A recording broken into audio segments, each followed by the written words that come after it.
What's going on, Spitfires? Welcome back to the Spitfire Podcast. I am your host, Lauren LeMunyan, the Spitfire Coach, coming back at you with another episode that hopefully lights you up, lights a fire in you, gets you fired up and activated, all of that good stuff. As a reminder, if you are not already subscribed to the show, go ahead and hit on that subscribe button. Google Play, Apple Podcasts, Spotify, our website, spitfirecoach.com, wherever you listen to those podcasts. And if something strikes a chord with you, make sure that you let us know about it. Let your friends know about it. Spread the word. Honestly, we need all the good stuff we can right about now. It's getting cold out, and things are about to change a lot for a lot of people. So if you like this episode, if you like any of our past episodes, we'd love to hear from you in the comment section, or leave us a review. And we're so happy you're here. All right, so today we are diving into judgment.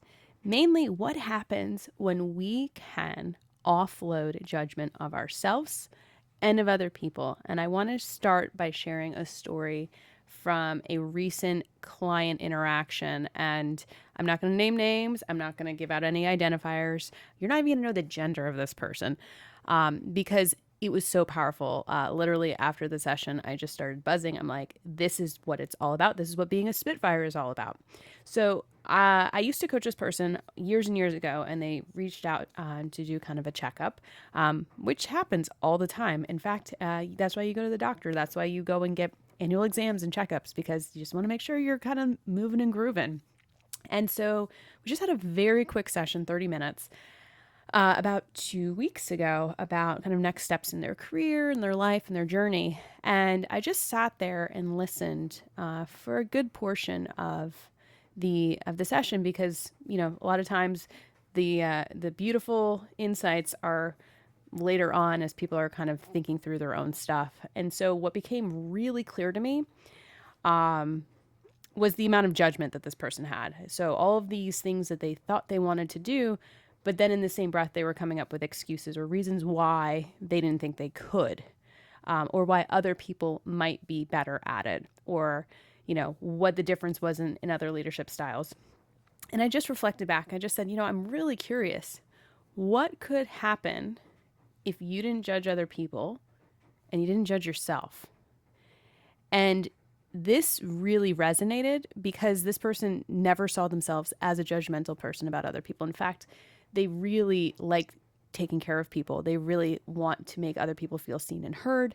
And so the fact that they were doing this just really took them aback. And not that I said anything that was insulting, but that they hadn't been aware of where this came through. And I said, well, I'm not surprised that you're judging other people, because you're probably judging yourself that much more in comparison to them, or in comparison to where you think you should be or what you should be doing.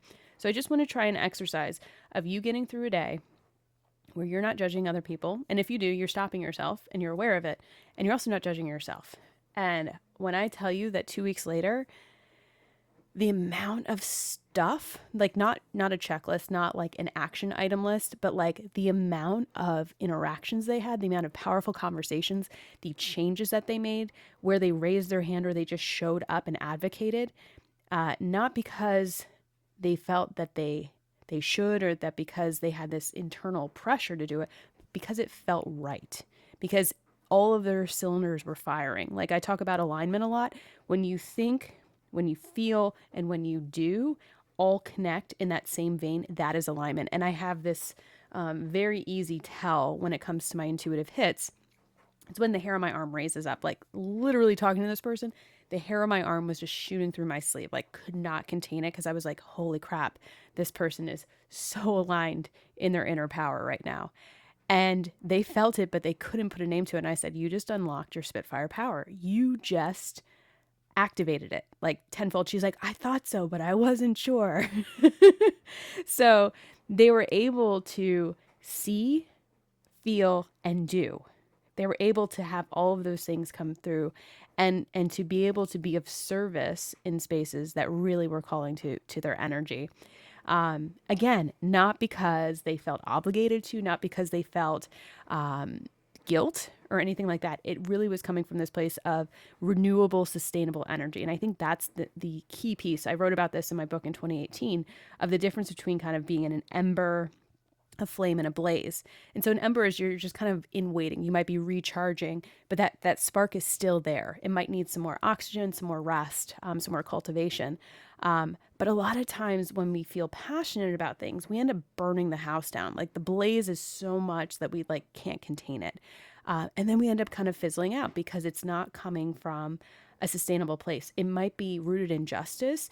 It might be rooted in being reactive to something or coming from outside of us, but it usually is short-lived. And this is why a lot of people who are in the social justice movements or who are in places of service and philanthropy end up burning out really fast because it's so intense and it's not supported on the back end through healthy self-care practices, or there isn't that community aspect that's saying, hey, time out, let me take this off your hands, or let's delegate this.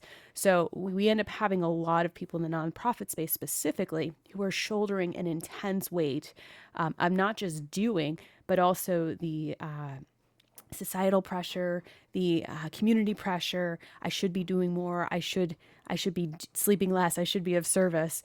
And it's not sustained because it's not regenerating from that energy of where your capacity lies and also where that unique zone of genius is. And so the fact that this person was able to understand that, because they've always been of service to others, but they also were like, no, this felt good and I didn't feel tired at all. It didn't feel the same way, because they were in the flame stage, which is a sustainable practice where you're focusing on your breath, you're focusing on your body, you're picking up all those cues where you might feel some friction or stress, but you're speaking to it, you're bringing it back to center. And it's not even about other people. The other people are, I've talked about it being the sprinkles on the awesome ice cream sundae, but they are not the sole reason why you're doing it.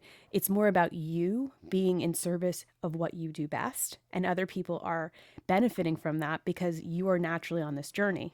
And then what ends up happening is you become this magnet for other people who are in a similar pathway. They might not quite be where you are, but they're vibing with what you're throwing down and they want a piece of that. And so that's what happened in this with this person in two different situations where they showed up in a very empowered state and other people were like, yes, that's exactly what we've been looking for. Yes, that's exactly what we need. How can I help and support you? And that feels very different from, let me take a piece of that. I talked to someone else today who was getting cues in a different way where people felt like they were kind of picking off of good energy. But here's the thing, your body knows. That little intuitive spidey sense always knows kind of the agenda that's going on with people. And I think the more that we can cut out the noise, the more that we can really just like take those moments and pockets of silence, whether it's 30 seconds or 30 minutes. I don't think we have 30 hours, but if you do, great. But all it takes is just that little micro pause to reflect back on, is this in alignment? Because your body's going to tell you immediately, or is it not? Am I coming up with justifications? Am I tolerating things that aren't working? And if that's the case, how do you bring it back into alignment? How does this work for me? How could this work for me? How might we do this? It's a design thinking approach to it. So the more that we can get into this natural operating stance of gut checks, trusting our body, trusting that spidey sense, and then putting it into action, the more it signals that alignment outward, which then becomes that magnet for things coming in. Like energy attracts like energy. I don't care if you're into woo-woo or not. It's just physics. It's just what happens. And I guarantee the more that you walk, talk, sleep, exist in your true voice, the more other people will gravitate towards that. And the thing is, you just got to trust yourself. Even if it feels icky, if it feels messy, try it out. And the worst thing that happens is you learn from it and you grow from it. Now, it might be painful.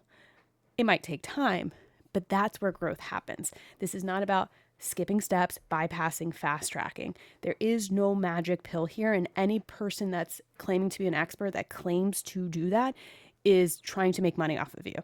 They are full of it. This is really uncomfortable work. This is deep dive, lifting the lid, pulling back. This is why coaches exist. This is why therapists exist. This is why people are trained professionals that have certifications, that have, lots of schooling behind them. So this is not something that's going to happen overnight. And if it does, I would question how much staying power does it have.